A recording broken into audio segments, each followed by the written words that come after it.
2 Corinthians chapter 5 verse 10. Mabuti man o masama ang ating ginagawa dito sa lupa nang tayo'y nabubuhay pa, haharap tayo sa hukuman ng Panginoon.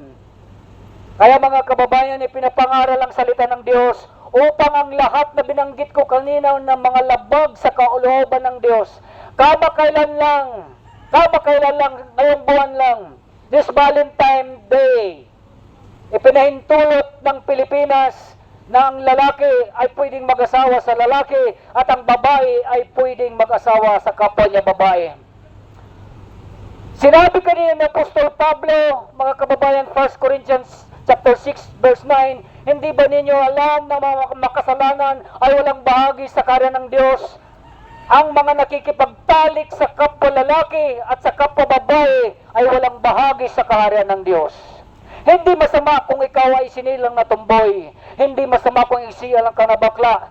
Ang masama kung ikaw ay makikipagtalik sa iyong kauri ay hindi ka po makakapasok sa kaharian ng Diyos. Kaya pinapangaral ang salita ng Diyos dahil mahal tayo ng Diyos. Mahal ka ng Diyos, kababayan, kaibigan.